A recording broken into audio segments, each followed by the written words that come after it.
We are going into week 11 of the college football season, and the West Virginia Mountaineers are preparing to play the Colorado Buffaloes. However, the recruiting does not stop, even midseason. We're going to talk about a new addition or a new commitment the Mountaineers received for the 2026 season. We're also going to talk about the West Virginia Mountaineers men's basketball team, and we're going to talk about their opening season victory over the Mount St. Mary's, you guessed it, Mountaineers. And then finally, I'm going to give you my thoughts on the very first college football playoff rankings of the 2025 season. We're going to talk about all of that in this episode, and we're going to do it right now. What is up, and welcome into this episode of Couz's Corner, your home for top-shelf college sports news and analysis around the West Virginia Mountaineers and sometimes a little bit around the Big 12. First thing we're going to talk about, and for those watching, you see it on the screen, we're going to talk about a speedy receiver that West Virginia has gotten a verbal commitment from as part of the 2026 recruiting class. It's a JUCO player, a JUCO receiver that we're going to talk about. Now, we got some news a couple days prior that West Virginia had a couple commits for the 2026 class that actually flipped their commitments to other schools. The most notable one was Jet Walker, a running back for the 2026 class, who actually ended up flipping to the Minnesota Golden Gophers. Jet Walker was probably one of the first, or at least one of the earliest commits to the 2026 class. And there are other running backs coming into the class. So, I don't think that's reason to panic. And we all know that flips happen. West Virginia occasionally does benefit from some flips as well. But they got a commitment late Tuesday night, probably around 11:30-ish p.m. Eastern time, something like that, from a JUCO receiver who I think is a great addition. His name is Keon Hutchinson. I did an article about him over at our site, WVSportsChat.com. It says the West Virginia Mountaineers and Coach Rich Rodriguez have added another verbal commit to the 2026 recruiting class. This time it's from junior college wide receiver Keon Hutchinson. The 6'2" prospect announced his commitment late Tuesday night on social media. The Union, Mississippi native is listed as a 3-star recruit by 24/7 Sports and had offers from Appalachian State, Arkansas State, FIU, Liberty, and Old Dominion, among many others. The sophomore has caught 25 passes for 569 yards and 6 touchdowns so far on the season for Northwest Mississippi Community College. He's averaging 22.8 yards per reception in 9 games. Rodriguez has stated multiple times this season that he'd like to add more team speed to the Mountaineer roster. Hutchins definitely brings that to the table. According to his X account, he runs a 4.21 40-yard dash. While that time may or may not be official, his film does display high-end speed. His film also showcases his ability to catch the ball in traffic, sometimes among multiple defenders. He is also a strong route runner with the ability to break quickly into his routes. As a sophomore, Hutchins has 2 years of eligibility remaining and plans to enroll in January, per On3 and Rivals. Now, speaking of On3 and Rivals, they do not have him listed in the recruiting rankings as far as star ratings go. So I'm not sure how they will list him. But he is listed as a 3-star over at 24/7 Sports. And when you look at his commitment list, it shows teams like I mentioned, Appalachian State, FIU, Liberty, a lot of G6 schools. There have not, at least up until now, have been no Power 4 offers, to my knowledge, for Keon Hutchinson. However, when you turn on the highlights, they blow you away. At least they did me. I recommend you go watch him over at Huddle. He has absolutely elite speed. When he gets the ball, he blows. I mean, teams try to play in press man coverage. Now, I get it, it's at the JUCO level, but they try to play press man coverage. They can't even get their hands on him. He just blows by them as soon as the ball snapped. Now, again, at the Big 12, it'll be, he may not be able to do that as much. But he's 6'2", 180 pounds. He's a sophomore, so he should be able to come in and at least somewhat be adjusted to the physicality of playing at the college level. Now, he will, and once he gets into a Power 4 weight program at West Virginia, he'll get even stronger. So I don't have any issues thinking he'll be able to handle the physicality of the Big 12, especially since he's enrolling in January. He'll have extra time in Mountaineer weight program. in the nutrition program, in the strength training program, the whole bit. So he will be able to come in my opinion, and compete right away for playing time for this Mountaineer team. We've heard Coach Ross talk about wanting speed. This young man has it. I don't know if that 4.21 is hand timed. I don't know if it's leisure timed. I don't really care. Either way, 4.21 is blazing fast. And when you watch the tape, you'll see it. And as I'm watching the first few highlights on his highlight reel, I'm thinking, man, can he run routes? Because most of the routes he was running were just straight fades down the sideline where he just outran everybody, or they just threw it to him in a screen and he just outran everybody to the end zone, whatever. But then near the end of his highlights, they show a few routes, and boy, does he run a route. He broke into I'll call it a hitch route one time, and he absolutely made his defender look silly. I mean, he turned so quickly and broke in his route so quick. The corner was still running, basically, and he stopped on a dime, turned to catch the football.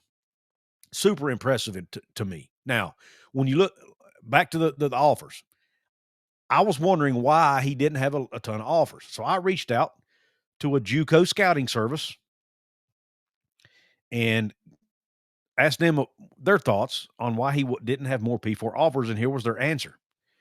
Still early as far as JUCO recruiting. The Power 4 programs start offering post-Halloween. So the next 6 weeks, he should get more P4 offers as a top JUCO wide receiver in the Mississippi League. And we all know there's a ton of talent in the Mississippi JUCO leagues, right? He also went on to say he has other top JUCO prospects that he follows or is helping out, whatever, who are also starting to get P4 offers. But they come in later than what high school offers may come in. So I'm not worried about the fact he doesn't have a lot of offers. What you will probably start seeing is more P4 offers. Now, that does concern me a little bit. Did he commit to West Virginia too soon? Will he remain committed to them? We will see. Hopefully the fact that Coach Rodriguez and his staff got on this young man early will help their case and help them keep him in the fold. So when other P4 schools come calling, he doesn't leave and flip. But I'm really excited about this commitment. He recently had a 200-yard receiving game. So I'm sure that put him on the radar of a lot of teams, including P4 teams. So be on the lookout. Keon Hutchins, he calls himself Headball.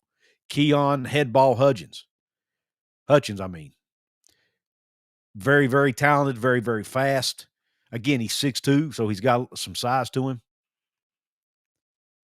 I really like this commitment for the Mountaineers for 2026.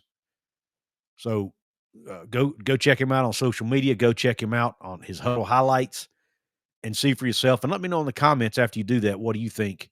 Come back here and let me know what you think about this young man. And just let me know overall, what do you think about this addition for Coach Rod and the Mountaineers for 2026 season? Now, the next topic I'm going to talk about is I'm going to give you my thoughts on West Virginia's opening season men's basketball win over Mount St. Mary's. It wasn't pretty, but they got the job done 70-54. We're going to talk about that. Before we do that, though, I do have to take a quick break for a commercial. I'll be right back in about a minute and a half.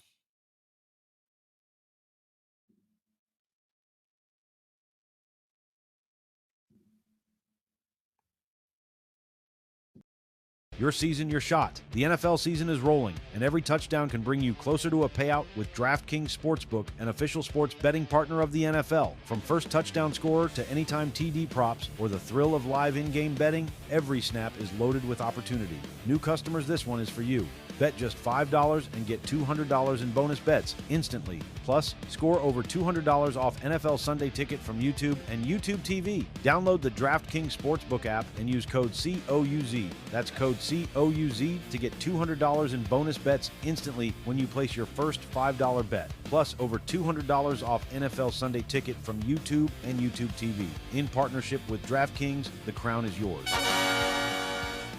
Gambling problem? Call 1-800-GAMBLER. In New York, call 877-8-HOPE-NY or text HOPE-NY 467-369. In Connecticut, help is available for problem gambling. Call 888-789-7777 or visit ccpg.org. Please play responsibly on behalf of Boot Hill Casino and Resort, Kansas. 21 plus age and eligibility varies by jurisdiction. Fees may apply in Illinois, void in Ontario. Bonus bets expire 7 days after issuance. See sportsbook.draftkings.com/promos. NFL Sunday ticket offer for new subscribers only and auto renews until canceled. Digital games and commercial use excluded. Restrictions apply. Additional NFL Sunday ticket terms at youtube.com/go/NFL Sunday ticket/terms. Limited time offer.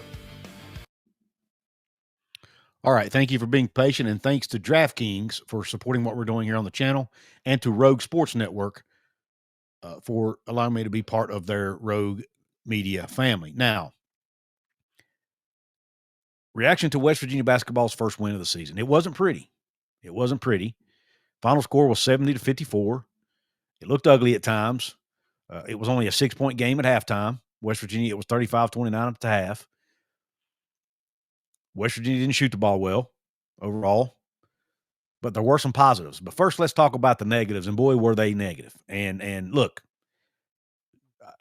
some of this may be an overreaction, and I'm going to try my best not to overreact, but that was some ugly basketball. I think it can be explained, though, and I'll get to that in a minute. But I try to look at both sides of the coin here, the negative and the positive. You guys who have watched me a while know that. But it was very ugly. West Virginia only shot 28% from the floor, from three, rather. 44% overall. 5 of 18 from three. And the free throw shooting was even worse, only 66% from the free throw line. So this team, we saw some poor shooting in the exhibition game. That poor shooting continued into the opening game of the season against Mount St. Mary's. To make it even worse to me was the fact that your two best shooters, two guys who you're going to be leaning on to be your scorers, especially from the outside, Honor Huff and Treysen Eaglestaff both, once again, shot the ball poorly. Huff was 3 of 12 overall from the floor, 3 of 11 from three-point range, and and he did have 16 points because he went 7 of 7 from the free throw line and scored, a little bit from the inside. But that 3 of 11 from three, not good. You want to see him make more of those. Then you go to Treysen Eaglestaff. He only got up 3 shots.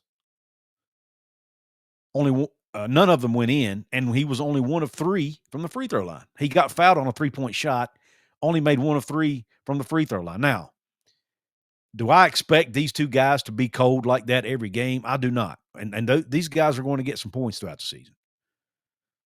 But looking at this particular game, it was ugly. Did not look good. They could not buy a bucket, especially Treysen. Harlan Obioha, we saw how he performed in the exhibition game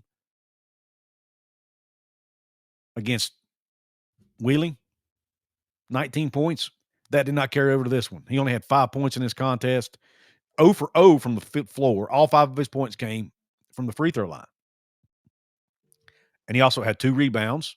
Again, not that good, which that actually goes into one of the other negatives I'm going to talk about. But he only had 2 rebounds, and he's 7 foot tall. Had 3 personal fouls, and again, only 5 points.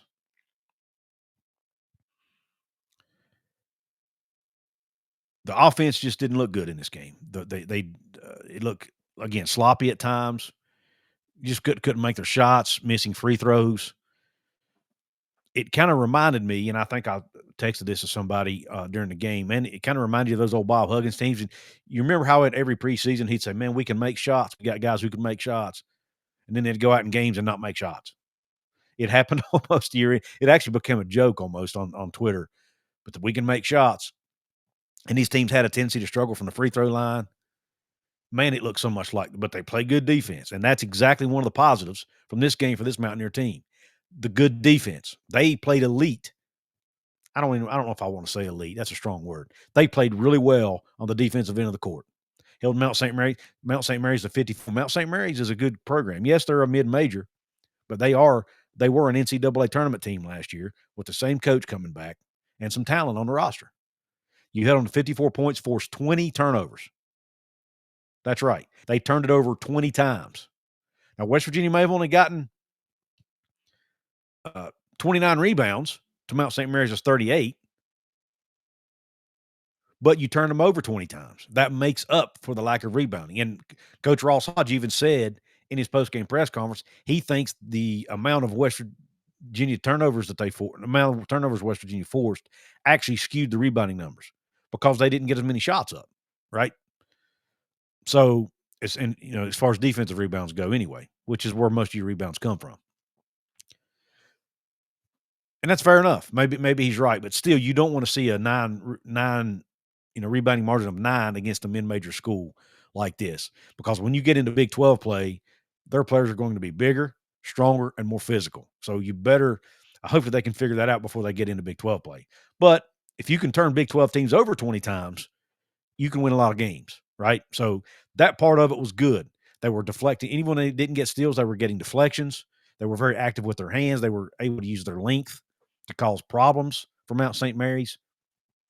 All good stuff, right? Had a couple blocks, 19 fast break points, and they had 25 points off turnovers. 25 of their 70 points came off of turnovers. So that was the difference in the game, were the turnovers. Because Mount St. Mary's made almost as many field goals as they did, 18 to 21. They made the same amount of threes, and Mount St. Mary's shot less free throws. So that was another difference in the game. Mount St. Mary's only shot 19 free throws to West Virginia's 35. And neither team shot it well from the free throw line. Mount St. Mary's was 13 and 19 for 68%. West Virginia, I mentioned, was 66%. They were 23 out of 35. So there are some areas that West Virginia needs to get better at: rebounding and making shots, both from the outside and from the free throw line. And heck, even close up, I saw them miss a bunch of bunnies, what they call bunnies or layups. Missed several of those too. So they've got to make shots. They got to do a better job making shots all over the court, especially from the outside and from the free throw line. They've got to do a better job rebounding the basketball. If they can do that and continue this type of defense, they're going to win a lot of basketball games. But you're not going to turn a lot of Big 12 teams over 20 times, I don't think. Unless this defense is going to be elite like the old West Virginia teams we used to see. And maybe that's the case. I don't know. But you definitely want to see Huff and Eaglestaff shoot the ball better than what they shot it in this game. So let's get to that. Should we be concerned that Honor Huff and Treysen Eaglestaff did not make shots in what is now 2 games in a row? I'm not ready to panic yet, and here's why. West Virginia, this is their first game, their first official game that counts, with an entirely new roster and a whole new coaching staff. I don't think it's coincidence that the 2 best players in that game for West Virginia were Jasper Floyd and Brenen Lorient. A, they're both very good players, but B, both of them are familiar with Ross Hodge and his system and what he likes to do. They both look very comfortable out there. Nobody else looked comfortable. Thankfully, they were able to step up and fill the gap where the other guys couldn't. That's why it's so important that they followed him to West Virginia, because having those 2 guys on the floor and being able to run his system and feel comfortable in it will give the other guys time to catch up, to get more comfortable. And then maybe by the time they get into Big 12 play, now you hope they do it sooner than that because they have Pitt coming up next week.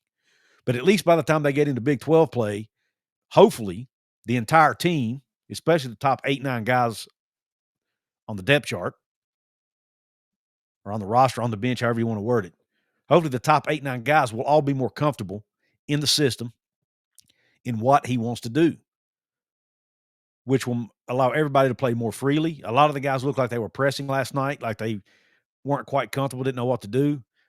That's all eventually going to go away. Look at the football team. You see what happened in the Houston game. Now, if that continues, we'll know that, hey, that's when the switch flipped, right? That's when they started to figure everything out. When you have a new team like this, it takes a little bit of time for everybody to feel comfortable with each other on the court, comfortable with the coaching on the court, and what they're asked to do. It's a lot different from practice, right? Everything's moving faster. It's more intense. It's just a different level. So I don't think it's time to panic yet. These guys will eventually make some shots. So don't panic, Mountaineer fans. Yes, it looked bad. It looked ugly. I'm not going to fret it too much. Now, on the other end, I'm also not making a big deal out of the fact they won by 16 points over a team they should have beaten by 16 points. And yes, they forced 20 turnovers. But again, that's what they do. Can they do that against, better competition? So basically, I'm at a point where I'm not going to overreact either way. It's not exceptionally great, but it also wasn't exceptionally bad either. Now, I will say we have another point guard who appears that he's going to be an absolute stud on the defensive end of the court. And yes, the last two we had were named Javon, or two of the last ones we had were named Javon. Javon Carter and Javon Small, who were both elite defensively as point guards. And this one is not Javon, but his name does start with a J, and that's Jasper Fuller, who I mentioned earlier. I talked about him and Brenen Lorient looking good. Both of them are positives. Yes, due to their comfort level with Ross Hodge's system, but B, they just know how to play, man, and they know how to play together. Jasper Floyd lit it up, 25 points and 5 steals in that game, to go along with 4 assists and a rebound at the point guard position. 9 of 13 from the floor, 1 of 1 from 3, 6 of 9 from the free throw line was Jasper Floyd. The defense was spread out. The teams were still respecting Eaglestaff and Huff because they knew that they were shooters. And it opened things up for Jasper Floyd. And several times he was able to get the ball to the rim and score. And he said after the game in his press conference, they were letting me score. And so he took what the defense was giving him. He said they were more concerned about me distributing the ball than scoring the ball. So I did. I took what they gave me. And thankfully he did. He's a smart player. And now we know why Coach Hodge brought him over. And by the way, shout out to my partner who does the Golden Blue Breakdown show with me every week and who's partners with me over at WV Sports Chat, Jonathan Martin. He has been saying all offseason that he thinks Jasper Floyd's going to be a heck of a player. He thought it was a great ad. And I agreed with him, but I do want to he's probably been higher. He probably was higher on Floyd even than I was. So hats off to him. And also, Brenen Lorient, he had a double-double, 11 points, 13 rebounds. Anytime you get a double-double, that's a good night. So even though the team didn't rebound great, they only had 29 total. He had 13 of those 25 himself. So a great night for him. 5 of 9 shooting from the floor, 1 of 2 from the free throw line. So Brenen Lorient, Jasper Floyd, 2 bright spots. Now Huff still ended up with 16 because he made his free throws, 7 of 7 from the free throw line. So once he starts getting comfortable in this Ross Hodge offense, and he doesn't have to think anymore. I was talking with someone today who's a client of mine who also happens to be a sports nut, big sports fan, has also done some coaching, just like myself. And we were talking about how in any sport, man, if you don't have to think and you can just react, you're such a better athlete because you play so much faster. You don't have to hesitate. That's what we saw some with West Virginia's football team. I think it's the same thing with what we're seeing in West Virginia's basketball team. You see it at every level, high school, college, it doesn't matter. You see it. If you're new in a system, it's going to take you some time to figure it out. And when you've got an entire team like that, it's going to take the entire team time to figure it out. That's why it's important that they play these first few games against teams that they should be able to beat while they're figuring that out because they're just more talented, right? That's why these games are so important. So West Virginia's 1-0. They start the season off with a win, and even though it was ugly, they still got a 16-point victory over a quality team to start the season, and they can move on to the next game. A lot to learn from, and but also a lot to build on with their defensive performance, especially. So, and as far as leading the way for Mount St. Mary's, their leading scorer was DeVoe, who had 15 points on 5 of 11 shooting, 1 of 4 from 3, 4 of 6 from the free throw line, and also had 6 rebounds. Lipscomb had 9 rebounds. I don't remember these guys' first names, but they did get in foul trouble pretty early. So fouled out with 5. McKeldin fouled out with 5, and then Amadi ended up with 4 fouls on the night for Mount St. Mary's. So they did get in foul trouble early, and that did probably affect them down the stretch a little bit. But nonetheless, West Virginia was able to capitalize on it. Now you'd like to see them make more of the free throws than they did, but were still able to make 23 of their free throws and outscored Mount St. Mary's by 10 from the free throw line. So that was a big deal. But I do let me know your thoughts in the comments section about this Mountaineer victory in game 1 of the season, and just your overall takeaways from it. I'd really want to hear your thoughts on that. Before we get into the third part of the show, which is the college football playoff reaction,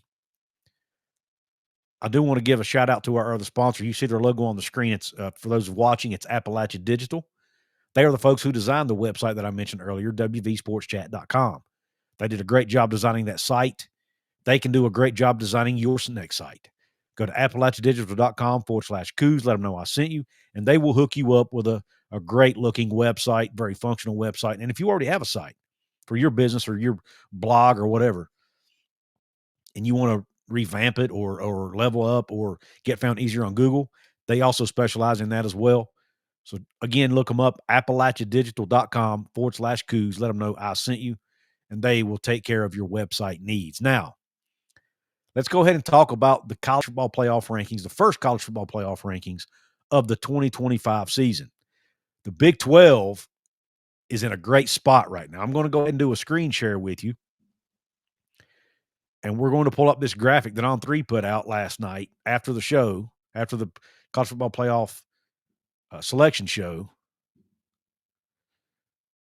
And you'll be able to see that on your screen. At least hopefully you will anyway.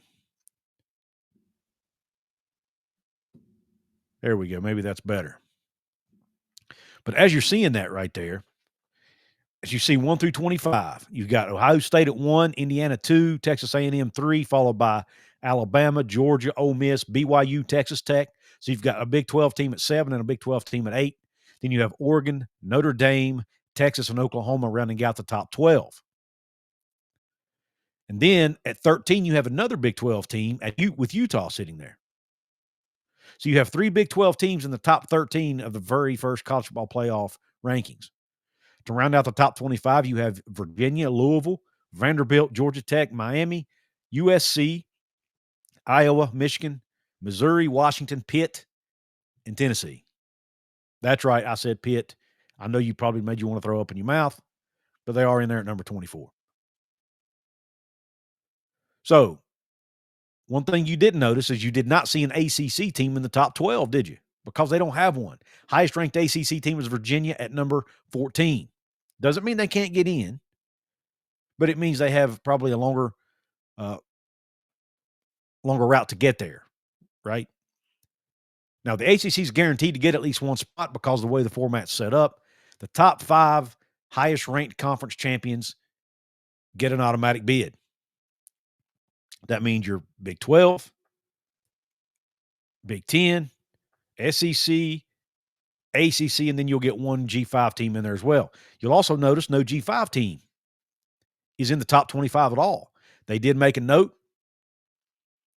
Their highest or the best G5 team, according to the committee, is Memphis. So if we're the playoff to start today, Memphis would get that 5th and final slot for the automatic bids, and then you would have your 7. So right now, if it ended today, you'd have Ohio State. I think it'd be either Ohio State or Indiana at 1. As far as the conference champions go, you'd have Texas A&M representing the SEC. You'd have BYU representing the Big 12. You'd have Virginia representing the ACC, and then you would have Memphis representing the G6. And then you would have your 7 at-larges. But what that would do is you have Texas and Oklahoma sitting there at 11 and 12. The 2 automatic bids from the G6 and the ACC would knock them out. So they would be the first 2 out, so to speak. But, man, there's a lot of football left to play. For example, BYU and Texas Tech play one another this weekend. So which one of them will prevail in that game, and the one who loses, how far do they fall in the rankings? How does the committee view the team who loses that game? If it's Texas Tech, that'll give them 2 losses on the year. Fair or not, they may drop them out of the top 12. Who knows? Now, BYU's undefeated, but does that matter to the committee? We don't know the answer to that question. We'll have to wait and see what happens. You have a lot of these teams that are going to play each other in conference championship games. How will that affect their standing, right? And we all know there's always chaos. Heck, last year, Arizona State wasn't even included in the first initial rankings, and they still ended up getting in the playoff because they won the conference and was really, really close to beating Texas and getting to the semifinals. But some of the controversy surrounding this, I actually don't really have an issue with these rankings, to be honest with you. This is really the first year in a long time I can look at this and say, there's not a lot to argue with here. I feel like the Big 12 is getting respect. You've got 3 teams in the top 13. That means there is actually an outside chance for the Big 12 to get 3 teams in the playoff right now. Probably not going to happen, but I think you really at least have a good shot to get 2 teams in. You're champion and then 1 at large, depending on how things play out, and there aren't too many upsets to end the year. Now, West Virginia has a chance to do a funny thing. They have a chance to upset Texas Tech at the end of the year and really throw a wrench into this thing, but I don't want to get too far ahead. But some of the controversy in the media presser that they did after the event, Mack Rhodes, who's the AD at Baylor, who is now the chair of the committee, spoke to the media in a teleconference after the event. And I did download that. I do get that every week, and I was able to jot some notes down. Some of the questions were, and some of the controversies I've seen floating around. How can you put Notre Dame at 10 ahead of Miami, who's sitting there at 18, when Miami beat Notre Dame head to head? Well, here was Mack Rhodes' answer, basically in a nutshell. Is Notre Dame is playing better has played better since that game than Miami has. Miami has kind of on a downward trajectory, and Notre Dame is not. Notre Dame is playing much better. Notre Dame started the season off 0-2, losing to Miami, and then they lost at home to Texas A&M, but Texas A&M is ranked 3rd. And the game was on the road, so it didn't really hurt them that much. And one could argue that Miami beat Notre Dame in the head-to-head, and they both have 2 losses. However, when you look at Miami's losses, they're to SMU, who's not ranked, and they're to Louisville at home. Now, Louisville, again, is right there in the rankings. A couple spots ahead of Louisville, a few spots ahead of Miami, rather. And SMU's still a good team. They're still 6-3 on the year. It's still not a terrible loss. But they're looking at the entirety of their body of work. And one thing Mack Rhodes talked a lot about when asked those questions, he talked a lot about watching games and what they see. He said, believe it or not, we do, and I'm paraphrasing this, but believe it or not, we do watch the games. They have coaches in the room. He said they lean on them a lot because of their expertise. But Mack Rhodes was pretty transparent in some of the things they're looking at. They look at how good you are. They have a lot of metrics they look at, how good your team is offensively, how good your team is defensively. They look at strength of record. And they watch the teams play and see who they think are the best teams. So it's not necessarily it's not necessarily a bad thing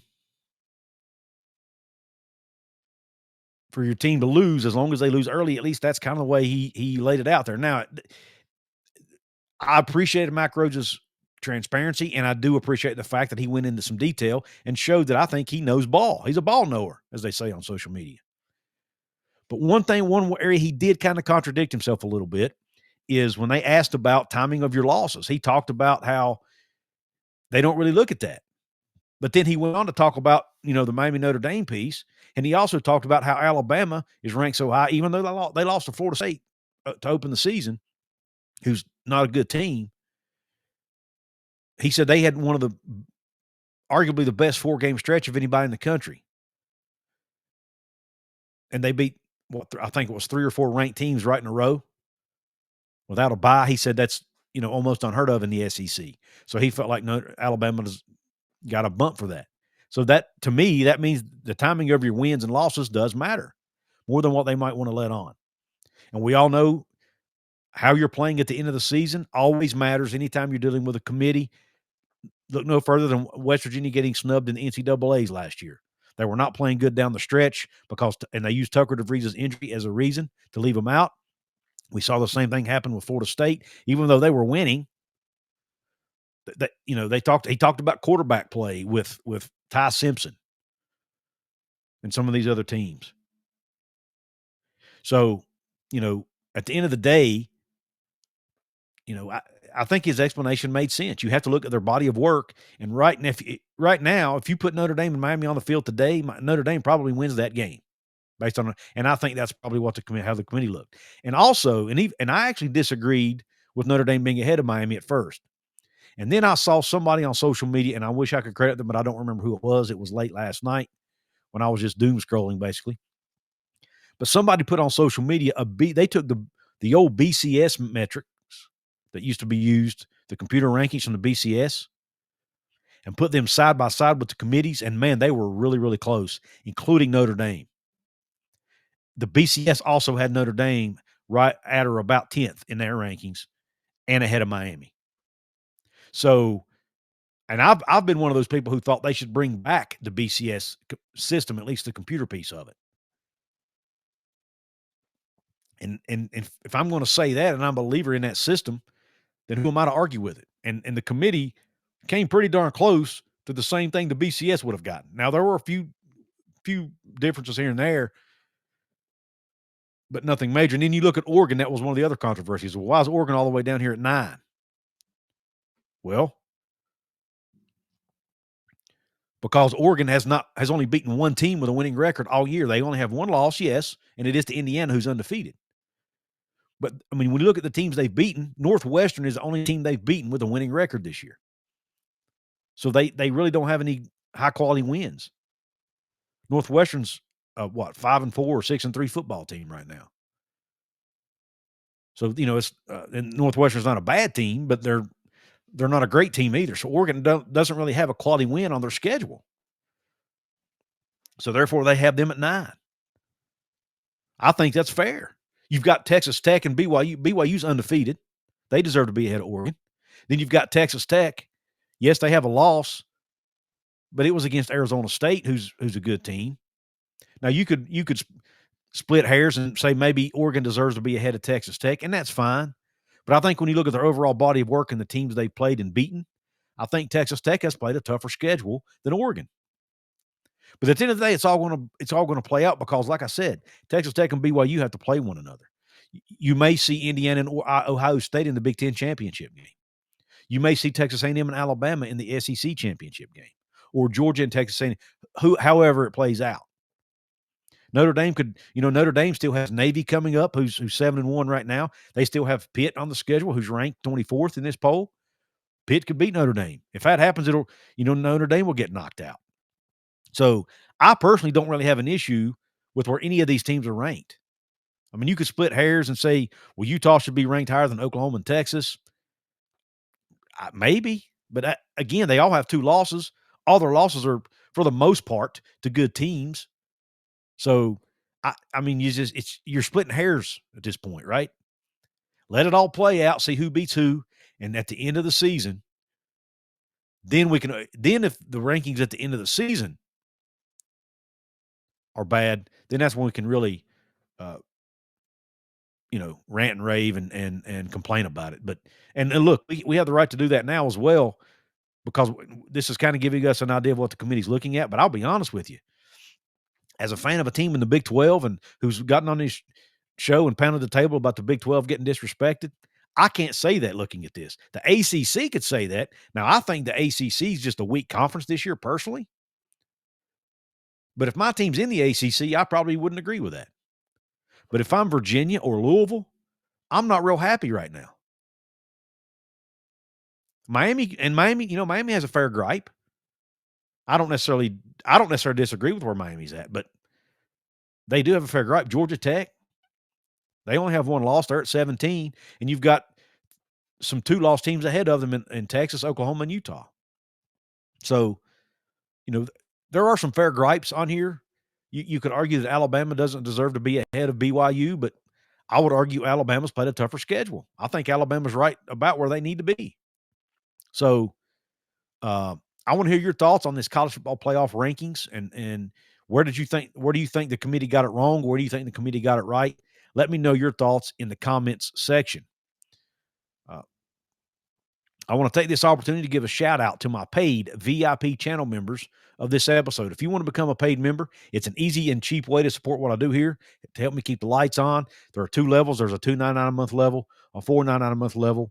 Uh, all members of both of those levels get random shout outs, and the ones of this episode are Brian Siders, Susan Ross, Luke Armacost, Lonnie Johansson, and Cody Cutright. Thank you all for your membership and your support.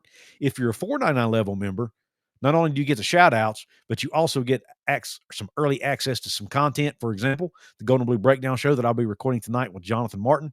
You will get early access to that show where he and I will be previewing the upcoming Colorado game. All members also get, high priority in live streams and to your comments and your chats.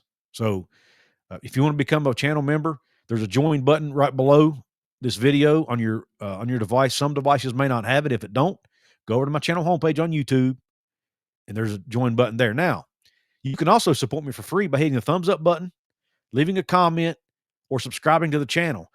In conversations with people, I realize there are some people who don't know how to subscribe to YouTube. So I need to explain that. I've taken that for granted. If you want to subscribe to my channel, you should see a button below this video near the chat box or near the comment box or whatever. It should say subscribe. It'll either be white, it'll be a white box, or it could be red, depending on what device you're using. It says subscribe. All you have to do is press that button with your finger, and you are subscribed to Couz's Corner. It's that easy. It's free. Takes a second. Hitting the thumbs up button, same thing. You'll see a thumbs up button under the video. If you hit that, it pushes my content out to more people, helps me get noticed. Another way you can help me is there's a button down below also. You'll see a bunch of different buttons. You'll see download, obviously like. You'll see download, all kinds of stuff.